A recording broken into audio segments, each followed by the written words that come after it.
Your new bike has arrived and you want to go riding. But first things first, let's get it out of the box.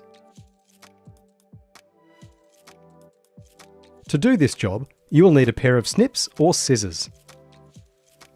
Stand the box right way up and pull the top flap open. It's a good idea to bend the flaps completely out of the way so they don't scratch you or the bike when you lift it out. Remove all the extras and loose parts from the box. These items will vary between models. You're now ready to start snipping the cable ties holding parts to the frame. Always double check before cutting anything so you don't accidentally damage a brake cable or scratch the frame.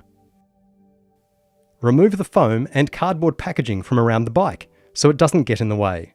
Please recycle this material as appropriate.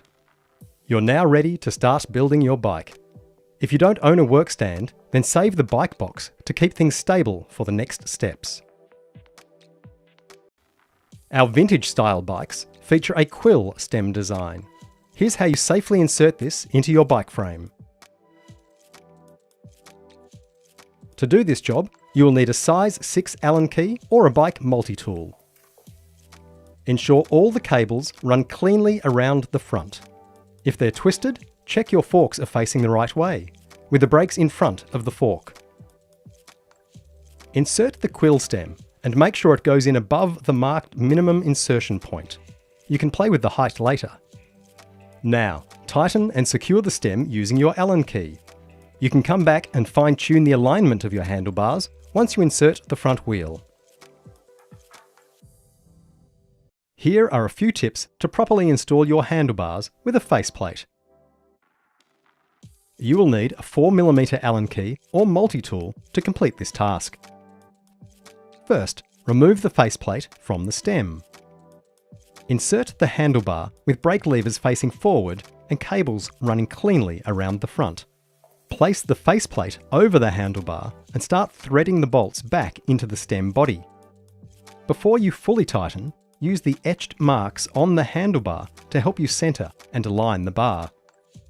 As you are tightening the bolts in a crisscross pattern, the gap between the faceplate and stem body needs to be equal all the way around. There should be an even gap at each bolt so the plate has equal tension. The top cap on the steering tube will already be in place.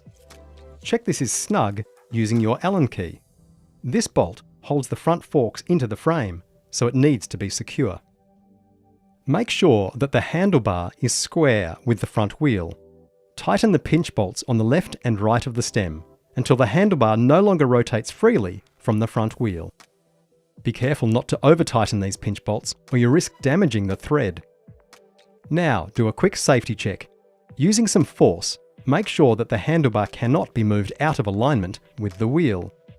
If this stays strong, then you're good to go. The front wheel on some of our bikes feature a nut axle. Here's how to safely insert these wheels into your bike. To do this job, you will need a 15mm spanner or a small shifter. First, ensure the forks are facing in the right direction with the brakes at the front. If you have trouble getting the wheel past the brakes, you may need to loosen the nut on the caliper to get it in. Now, lift the front wheel into the fork, with the wheel axle fitting into the fork slots. Check everything is centered. If your bike has them, check the retention washers are hooking into the little holes in the fork legs. Tighten the nuts on both sides of the wheel so they are firm but not over tight. Finally, remember to tighten the brake caliper again if you released it at the beginning. Quick release makes it easy to remove your wheels. Here we learn the basics of using this system. The beauty of the QR system is you don't need any tools to use it. Unscrew the lock nut from the quick release skewer. Remove the outer spring and slide the skewer through the axle so the quick release handle is on the left-hand side of the bike. Replace the spring with the narrow end closest to the wheel. Lightly screw the lock nut back on and place the wheel axle into the fork slots. check the wheel is centered. If you struggle getting the wheel in or out, you may need to disengage the brake. Be sure to re-engage the brakes once done. Open the quick release clamp and tighten the nut. Using your palm, close the lever so the wheel is secure. When closing the lever, you want to feel resistance at around 90 degrees. From there, squeeze hard until fully closed. Check the wheel is free from any wobble. If not, release the lever, tighten the nut, and repeat the process. Tweak the height later after sitting on the bike. Align the nose of the saddle with your frame. Now, tighten and secure the seat post clamp using your Allen key. Or, use your hands to open the QR clamp and rotate to tighten. Push the lever firmly closed using your palm. Here's how to adjust your caliper-style brakes for safe riding. To do this job, you'll need a 10mm spanner and a size 5 Allen key. The first thing to do is set the right cable tension so your brakes can grip. Ensure the cable sits securely within the brake lever. Then, loosen the bolt that holds the brake cable until it can be pulled through. Close the brake caliper with one hand and pull through any loose cable. Tighten the clamping bolt again while keeping the calipers closed. Your wheel should still spin freely, so if the caliper is too tight, repeat the same process, but let the cable slip back a little before tightening the bolt down again. Next, we need to ensure the brake pads are lining up with the rims. Pull the lever, look at the pads. The entire surface of the pad should line up with the surface of the rim. To fix the alignment, loosen the back of the brake pad with a 10mm spanner.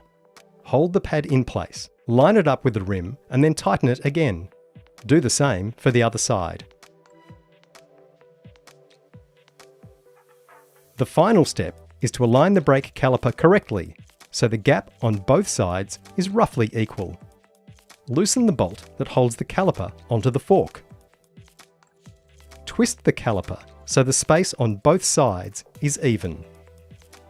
Retighten the bolt while holding the caliper in position. Good brakes are crucial for safe riding. Please contact us if you would like some assistance. When set up properly, V-brakes give strong stopping power and good control. You will need a 5mm Allen key and a small Phillips head screwdriver to complete this task. First, loosen the clamp that holds the brake cable with your Allen key. Hold each arm in towards the rim of the wheel and pull any loose brake cable through the clamp. Allow just enough room between the rim and the brake pad so your wheel spins freely. Now, tighten the clamp up again. Make sure this is tight before you ride so it doesn't slip. You want to see an even space on both sides. Use the screws on the calipers to set this position. Screwing inwards moves the arm away. Unscrewing brings the arm closer to the rim. Ensure your brake pads are properly aligned with the rim so you get full use of the braking surface. Loosen the nut on the brake pad and then line the face of the brake pad up so it runs parallel to the braking surface of the rim. Allow a gap below the tyre so the pad doesn't rub against it. Now, squeeze your brake lever to get the pad on the rim surface and check again before tightening. Disc brakes give excellent power, control and performance in all conditions.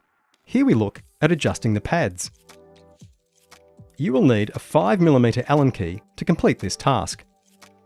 When you pull your brake levers, the brakes should engage early in the pull. If your bike has mechanical disc brakes, you will see a braided cable here. If your brakes are soft, this is probably too loose. Loosen the clamp holding the cable and pull through until the cable is taut. You can lift the brake arm to get more tension if needed. Once done, tighten the clamp again.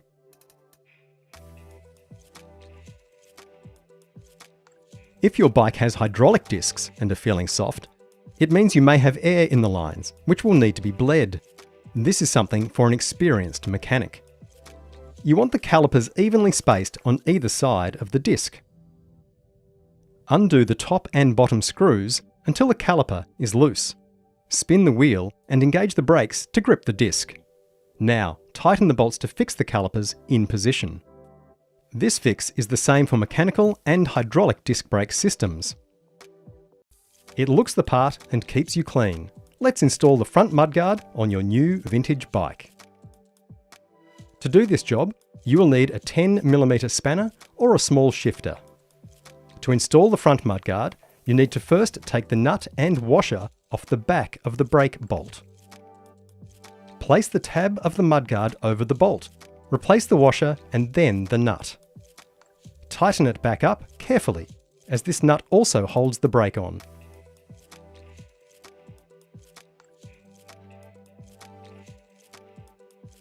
The two legs of the mudguard will reach down to the two little sleeves at the bottom of the fork. Insert the mudguard leg and tighten the sleeve to hold it in place. Repeat this for the other side. Incorrectly installing pedals is the single biggest mistake made when someone is new to assembling bikes, but it's easy when you know how. To do this job, you will need a 15mm spanner or a small shifter. Pedals have a left and a right, clearly marked with a sticker and a stamp on the spindle. Be aware that the threads are different, so don't force them or you will cause damage. We recommend applying a small amount of grease to the thread before installing. The right-hand pedal has a standard thread, so it tightens up clockwise, like normal. Use your fingers to find the thread and get it started before using your spanner. For reference, the chain is on the right-hand side of the bike. Repeat on the other side, aware that the left-hand pedal has a reverse thread, so will tighten in the opposite direction. Correctly inflating your tyres is the simplest way to reduce punctures and improve riding efficiency. To do this job, you should ideally use a floor pump with a pressure gauge. Bicycle tubes come in one of two types of valve design, either Presta or Schrader. First, remove the dust cap to expose the valve. Presta valves will then need to be unscrewed until the valve can be depressed. Attach the pump head using the correct fitting to suit the type of valve. For our vintage bikes, inflate the tyre to 60 psi. Road and mountain bike tyres can vary in pressure depending on the size of tyre and personal preference. Read the sidewall of the tyre for minimum and maximum pressures and do some experimentation to find your ideal. As a rule though, firmer tyres roll faster and get fewer punctures. Follow these steps to fit the rear pannier rack to your new REID vintage bike. To do this job, you will need a multi-tool or a set of Allen keys. There are some small bolts on the frame of the bike that will hold the rack in place. You will need to remove these, top and bottom, on both sides, and keep them aside. Place the rack in position. First, replace the top bolt and then repeat on the other side. Replace the bottom bolts and tighten them all up. Perfect for puppies or picnic lunches. Here's how to install a front basket on your vintage bike. To do this job, you'll need an 8mm and 15mm spanner and a size 4 Allen key. The first thing to do is attach the legs of the basket frame to the front wheel axle. Undo the axle nuts on both sides and remove them and the standard washer. Leave the hook washers in place. Place the basket frame legs over the axle. Replace the washer and axle nut, tighten on both sides. Next, we need to attach the basket frame to the front plate. This plate should already be installed. Gather the brake and gear cables so they run cleanly behind the plate, 2 on one side, 1 on the other, as shown. Place the basket frame in position, insert the washer and screw, then attach the washer and nut at the back. Tighten and repeat. To fit the base plate, place a spring washer, then the standard washer on the screw and insert from the top. Do this on both sides and tighten them up.